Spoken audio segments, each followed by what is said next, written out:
What's up, everybody? Happy Wednesday to you. Just thought we'd hop on here, do a little midweek chat about the state of the Green Bay Packers and what's going on as they're preparing for Sunday Night Football against the Seattle Seahawks. The Packers are now back to practicing in full. Their mini bye is now officially over following the 2 Thursday games. So we've got an injury update for you, as well as just a tiny little look ahead at the Seattle Seahawks before we dive into that in depth on Friday. Before we totally get to all of that, though, I'm sure some of you noticed I did drop a little bit of news on the community page of YouTube last night or on the Patreon page. But yes, it is true. If you're a regular here or if you just pop in every so often, it is true. This is going to be the last season of Lombardi Time Brews. And we can dive into, all that kind of stuff as we go. But just know that now throughout the rest of the season and the inevitable postseason, all the way up to Jordan Love actually hoisting the Lombardi, we are still going to be here for you with our regular content schedule. But then after the season, that is going to put a close on this chapter of Lombardi Time Brews as we move on to other things. So we will talk about it more, but I just want to extend a thank you to all of you who have been along for the ride for the last 3 seasons, who will finish out the ride with us, who have supported us in any way, shape, or form with likes, monetary, what have you. We've appreciated every bit of it, and it's been very nice to enjoy this fandom with the community together. So thank you so much. Now, if you're not a regular and you don't care about us in any way, shape, or form, let's get to the news. So here is your injury report today as from Matt LaFleur. All right, did not practice would be Javon Bullard. Limited being Corey Ballantyne, Travis Glover, Edgerrin Cooper, Luke Musgraves, Isaiah McDuffie, Evan Williams, who is still in the concussion protocol. And then full practice today would be Jair Alexander and Romeo Doubs, though he is also still in concussion protocol. Yeah, keep in mind with that concussion protocol, it is possible to be there are lots of layers to it, and it is possible to be cleared for full practice, even in pads, but then yet not be cleared for game activity. And it seems like that's the exact situation that Romeo Doubs finds himself in. I will say it, just on a personal level, one reporter asked the same question of LaFleur, hey, this concussion's kind of been going on for a minute. Is he okay? Of which then LaFleur responded with, yes, he is okay, seems to be doing well, just taking a while to get through all of the hoops that is concussion protocol. So, and then in terms of just a couple of these other injuries, one, Javon Bullard was a DNP today. That's not surprising at all, considering that last we heard he was getting an MRI done, that he was in a boot, that he's on crutches. Well, we haven't really heard tremendous results from that MRI. There's not been a lot of details established. By all accounts, kind of seems like he's going to miss at least a little bit of time. So, not shocking at all that he's got a DNP. Then, you might have heard one name on there, Luke Musgrave. Yes, they've officially opened up his practice window. He is back. LaFleur said that this is when they were targeting all along for Luke Musgrave, but he is back. Now we'll just see if he can stay on his feet, even with a debilitated ankle. And then one last thing, Jair Alexander is full go. Now, when asked for specifics about that, Matt LaFleur did say that, again, they need to go check the tape, see how he's moving, etc., the typical cliche that LaFleur gives, but certainly being upgraded from limited to full. Boy, it feels like a positive indication for Jair Alexander to actually get to the practice field and game field later this week against Seattle, because against Jackson Smith and Jigba, DK Metcalf, and the way Geno Smith is slinging, they could use Jair Alexander to be back. Now, on a couple other notes here. One tidbit of news for you. If you haven't seen yet, Kenny Clark was nominated as the Walter Payton Man of the Year for the Green Bay Packers, so kudos to him. But then, other than that, in terms of just rounding out the notes here, the Seattle Seahawks injury report, Kenneth Walker, their starting running back. The coach said today, Coach Mike McDonald said that he's day-to-day in terms of when they're expecting him back. He's got a calf injury. He missed the last game. Diving into some Seattle, blogs, stuff like that, it seems to be a lot of uncertainty about whether Kenneth Walker will go in this game. Frankly, it may not matter that much. Kenneth Walker is a great running back, but anytime Charbonnet has been asked to jump in for Walker, he's produced just like Walker. So either way, the Packers are going to be going against a pretty good run game on Sunday night. Rocket Knees, what you got? Yo, John and Wifey, I believe we got this upcoming. I think we will finish 3-1, end the season with a 12-5 record, 4-game improvement from last year. Shout out to Malik Willis getting these 2 wins. Absolutely on the Malik Willis regard. 3-1, I think that's a pretty strong prediction. I mean, just to give you the rollout of the Final Four, they're at Seattle for Sunday Night Football. Then home against the Saints for Monday Night Football. And then Vikings, which is slated currently as a 12 p.m. game that's in Minnesota. I won't be shocked at all if Week 17 is flexed. So keep that in mind. And then they round out the season against the Bears. So I think 3-1 is a reasonable prediction, Rocket Knees. But let me ask you this in greater detail.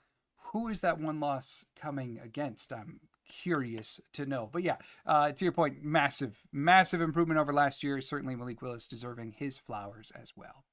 Now, one thing that I did want to cover, as I normally do in our Wednesday check-ins, is where the Seattle Seahawks rank in terms of the big cumulative stats for where they are on the year. Keep in mind, this is on the year. On Friday, we'll talk about like the nitty-gritty last 3 trends, etc., etc. But in terms of run defense, they give up 126.5 yards on the ground. That's 21st in the NFL. In terms of pass defense, they give up 212.5 yards through the air. That's 10th in the NFL. Then in terms of offense, 95.4 yards per game on the ground. That's a measly 27th in the NFL, but don't they just pass a lot. Walker or Charbonnet, both very, very good running backs. And then in terms of pass offense, I said they pass a lot. 249 yards per game through the air. That's 3rd in the NFL. However, Geno Smith is up there amongst the league leaders in interceptions. And yeah, I know they didn't give up any sacks last week, but before that, they gave up a whole buttload of them. I think it was like 19 sacks in the few games prior. So this would be a good time for the Packers pass rush to actually fix itself. Rocket Knees is saying that Vikings are the ones that the Packers would lose to if they would go 3-1. I mean, I think if you look at those 4, it's probably the most reasonable, right? Like the Seahawks are a pretty hot team, especially defensively right now. And I don't love the idea of traveling to Seattle. This should still be a game that Green Bay has, don't get me wrong. But Seattle is a team that certainly is trending in the right way. They've been playing better in some areas as of late. So this isn't exactly the perfect matchup. But like you, Rocket Knees, if I had to find one game on the schedule that really gave me a lot of pause, it is probably the Vikings. And it would be positively disgusting to round out the year getting swept by both the Lions and the Vikings. So let's gather our collective thoughts and just say it's not going to happen. Right? That's got to be the hope. So, but I think looking ahead at the rest of the schedule, I mean, realistically, Seattle, the Saints now without Derek Carr, the Saints should be a very handleable team, right? And then Vikings and, again, the Bears. And the Bears, they were playing better. Like when they played Green Bay, they were playing better, and then they fell apart this last weekend. So Bears gonna bear. That's all you can really say about that. All right, everybody, that does get us caught up on the news. There's Scott. Scott, sneaking in. Hi, Scott. Hi, Scott. So I do believe that rounds out everything for this Wednesday little check-in. That's your injury update. Certainly hoping that Jair Alexander is able to go.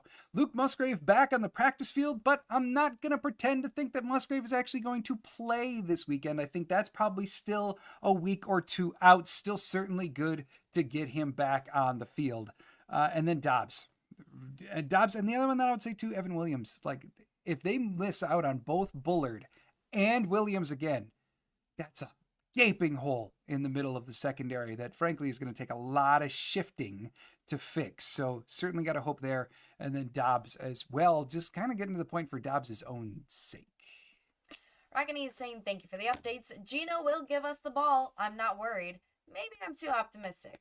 And yes, Vikings and Lions sweep us this year. It's a gross feeling, Rocket Knees. It's gross, but it is possible. I will give you that. And in terms of Geno, like giving the Packers back the ball, 1,000% totally possible. The only thing that I would point out that I'm sure I'll talk about on Friday is, he has been cleaner as of late. kind of like Jordan Love. A couple weeks ago we were talking about Love throwing all his picks. He's amongst the leaders, right? That Gino was right there with them. Well, they both kind of cleaned it up right around the same time too. So just bear that in mind. All right, Big Al, what you got? Hi, John. How would the offense look with Luke Musgrave if he comes back, and Marshawn Lloyd? Is it going to be the same or different for this offense? Okay, so two very different thoughts there. First, let's talk like Marshawn Lloyd. I honestly don't know what they're going to do with Marshawn Lloyd when he returns. And I mean that from the standpoint of, like, you have your workhorse, right? You got Josh Jacobs, and you have your change of pace in Emmanuel Wilson.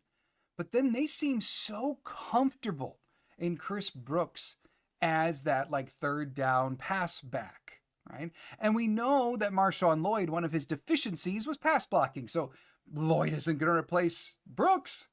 If anything, Lloyd would be chipping into Emmanuel Wilson's carries. And do we really want to do that? So I guess in terms of like Lloyd, I just don't see a lot changing. I also don't see the clear path to him getting onto the roster real easily without some maneuverability. Yeah, they do have an open roster spot, so sure, maybe he'll be there. Maybe playing time is a more accurate descriptor. And then for Musgrave, now he can get onto the roster pretty easily. There's room at tight end. But I've always said that even though they both play tight end, Tucker Kraft and Luke Musgrave play two drastically different positions. It annoyed me tremendously, maybe you'll remember, Big Al, in the early portion of the season, the first quarter really, when they tried using Luke Musgrave, like Tucker Kraft, a lot of routes closer to the line, a lot of yak opportunities for Musgrave. But that's not his game. Where he made a living last year as a rookie was on vertical routes up the seam, or things that like bended towards the sideline. I think if anything, Musgrave will give them kind of that added element of someone who can go up the seam and expand the offense vertically more from the inner workings. And that isn't something that they've really had. They've had to manufacture more of it with wide receivers as of late, which you can say like they've done to varied results. So I think to make a long answer short, Musgrave, more so like up the seam, enhancing the vertical aspect of the offense. Lloyd, I think we got to see where exactly he can fit in when he actually makes his return. All right, everybody, I do believe we're caught up, and that is the news of the day. So on Friday, we'll be back previewing Packers versus Seahawks, the deep dive into the game, giving you all the details about the Seahawks, of course, going through their depth chart as well.